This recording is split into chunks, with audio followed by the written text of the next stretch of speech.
وقل رب زدني علما وقل رب زدني علما. بسم الله الرحمن الرحيم. الحمد لله رب العالمين، والصلاة والسلام على رسوله الكريم، وبعد. مرت بي العديد من المقاطع التي أستحيي أن أعرضها لكم، مقاطع عديدة لخطوبة الفنان فلان من رجل الأعمال ويذكر بلدته، وإعلان زفاف الفنان فلان أو الشاب فلان على رجل الأعمال كذا. يعني لا أريد أن أذكر حتى لا نتورط في ذكر أسماء، هذا لا تهمنا الأسماء. الذي يهمنا أمر مهم نريد أن ننبه عليه. إعلان الزواج من الجنس الواحد، يعني هذا والعياذ بالله تعالى كفر، لأنه تغيير لشرع الله عز وجل، بخلاف فعل الفاحشة نفسها. يعني من يفعل الفاحشة نفسها إذا لم يكن مستحلا لها، يعني يفعل الفاحشة كأي إنسان يعصي ويقع في المعصية، لا يكفر ما دام نادما، ما دام مقرا بالذنب، يعلم أنه قد أخطأ، سواء تاب إلى الله أم لم يتب، فهو في مشيئة الله، إن شاء عذبه وإن شاء غفر له، ما دام موحدا وما دام مقرا بذنبه، مقر إنه أذنب، سواء تاب أو لم يتب. لو تاب فالله عز وجل وعد بالمغفرة لمن تاب.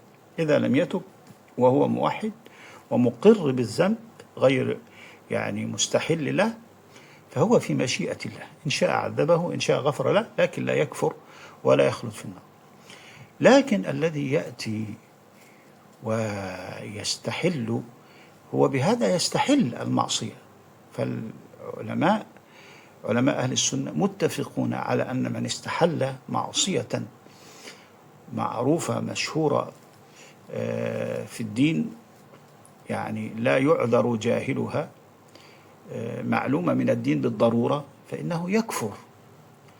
يعني من يقول والعياذ بالله الزنا حلال، الخمر حلال، الربا حلال، عقوق الوالدين حلال، يستحل ما حرم الله عز وجل من الأمور المعلومة من الدين، ترك الصلاة مباح كذا إلى آخره، فإنه يكفر، لأنه بعد أن ثبت لديه، هذا هو المناط، يعني أن يثبت لديه أن الله تعالى قد حرم هذا، ثم يقول إنه حلال، يستحل. مثل إبليس، نهاه الله تعالى، أمره الله عز وجل أن يسجد لآدم فاستكبر ورفض أن يذعن لأمر الله عز وجل وأن يمتثل لأمره، فهذا كفر. أما آدم، وعصى آدم ربه فغوى ثم اجتباه ربه فتاب عليه وهدى. آدم عصى، ربنا غفر له واجتباه وجعله نبي. إبليس عصى فجعله الله تعالى من الكافرين، وإذ قلنا للملائكة اسجدوا لآدم فسجدوا إلا إبليس أبى واستكبر وكان من الكافرين. فواحد يقول يعني كيف ذلك؟ يعني واحد كلاهما عصى، فأحدهما اللي هو آدم غفرت له واجتبيته وجعلته نبيا، والآخر يعني لعنته ووصمته بالكفر، لأن هناك فارق بين المعصيتين. آدم عصى الله عز وجل، ليس جاحدا أمره، وليس متكبرا على أمر الله عز وجل، وليس رافضا الإذعان والانقياد لله، وندم على ما فعل واستغفر ربه. وعصى آدم ربه فغوى، كانت غواية من إبليس، ثم اجتباه ربه فتاب عليه وهدى. ولأنه أقر بظلمه قال ربنا، هو وحواء، قال ربنا ظلمنا أنفسنا وإن لم تغفر لنا وترحمنا لنكونن من الخاسرين. أما إبليس فاستكبر وجحد وقال كيف، وعارض الله عز وجل في أمره وفي حكمته، قال أنا خير منه، خلقتني من نار وخلقته من طين، فكيف أسجد يسجد المخلوق من نار للمسجود من طين إلى آخر هذا الكلام. فالذي يستحل ما أحل الله يقول ما الحرام في أن يتزوج الجنس من مثيله، تزوج الرجل من الرجل، تتزوج المرأة من المرأة، ما الحرام في ذلك؟ لماذا حرمه الله عز وجل؟ هذا أفضل، حتى هذا يعني يخفف النسل ويخفف التكاثر والزحام، هذا كلام الأبالسة وكلام الشياطين الذي يروجونه الآن ويهدفون به إلى مؤامرات كبيرة لعلكم لستم غافلين عنها. ومسألة ما يريدون أن يصلوا إليه من يعني تخفيض أعداد البشر إلى آخره، كل هذا الكلام معلوم.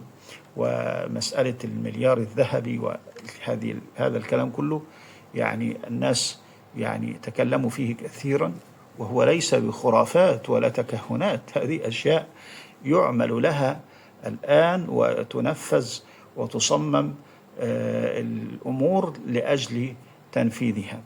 فالشاهد أن نقول التحذير من إشاعة مثل هذا ومن عدم استنكاره ينبغي أن يستنكر بقوة، ويبين أن هذا كفر والعياذ بالله، هذا كفر، وهذا إنما يدل على اقتراب الساعة، هذا من علامات الساعة حيث تنقلب الموازين. والنبي صلى الله عليه وسلم في أحاديث كثيرة بين أن من علامات الساعة أن تنقلب الموازين، أن تلد الأمة ربتها، وأن ترى الحفاة العراة العالى يتطاولون في البنيان وكذا، يعني الأمور تنقلب، من كانوا حفاة عراء الآن صاروا سادة للناس يتطاولون في البنيان. الأمة تلد، يعني المرأة تلد بنتا تكون سيدة لها، الأمور تنقلب الموازين. فالذي يفعل ذلك يفعل معصية مستحلا لها. أي دلالة وأي علامة على الاستحلال أكثر من أنه يقول إنه يتزوج فلان وهي تقول تتزوج فلانة، يتزوج. الزواج هذا حكم شرعي، حكم شرعي. لو فعل ما فعل وعرف عنه أنه يفعل كذا وكذا فهو فاعل للفاحشة، وإذا أقر وقال أنا مذنب، أنا عاص، أنا كذا، أسأل الله أن يتوب عليه، خلاص هو مسلم. لكن أن يقول الله تعالى شرع الزواج من كذا، وما المانع أن يشرع الزواج، فهذا يشرع كما شرع الله عز وجل، يجعل نفسه إلها مشرعا مع الله والعياذ بالله، فهذا كفر وشرك. وعندنا حديث جليل في هذا المعنى، تعالوا استمعوا إليه. وفي الحديث الذي رواه أبو داود وغيره أن رجلا تزوج أو أعرس بامرأة أبيه، فأمر النبي صلى الله عليه وسلم فوارس ركبا، مجموعة من الفوارس ذهبوا إليه فأمرهم أن يضربوا عنقه وأن يأخذوا ماله. يضربوا عنقه، يقطعوا رقبته، لأنه قد كفر وارتد بذلك، لأنه غير حكم الله عز وجل. الله عز وجل ما شرع الزواج من امرأة الأب، فهذا يشرع خلاف ما شرع الله عز وجل، فهذا كفر. أما إنه لو فعل بها أو كذا فكان هذا معصية، إن استغفر وتاب وكذا وكذا فلا يكون كافرا بذلك.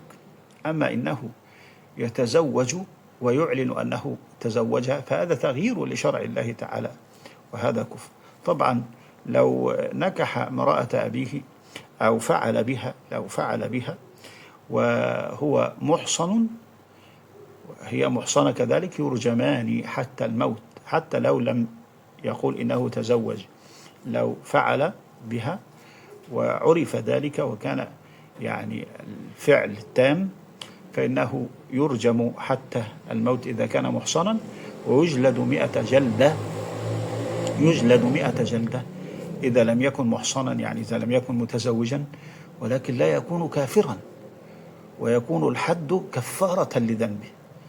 لكن الذي يفعل ذلك مغيرا لشرع الله ويقول إنه تزوجها ويشرع ما لم يشرعه الله عز وجل، فهذا كفر والعياذ بالله. فكذلك هذه الحوادث التي نسمع عنها وكثرت هذه الأيام، والله يعني لولا يعني أن أكون مشاركا في نشر الفاحشة وفي نشر هذه المشاهد المخزية لا عرضت لكم، لكن أخشى الفتنة وأن أكون سببا في عرض ما فيه فتنة. فإن هذه الصور يعني مثيرة للغاية، يظهر فيها بعض الرجال، يظهر الرجل الذي يتزوج من رجل في صورة أبهى من المرأة، ويعري أجزاء من جسده وقد زينها وكذا وكذا، في صورة يعني ما ترى كثيرا من النساء على هذه الصورة من الإثارة والفحش. فإن لله وإنا إليه راجعون. نسأل الله تعالى أن يحفظ شبابنا، يحفظ شباب المسلمين، ويحفظ الأمة من هذه الفتن الشديدة.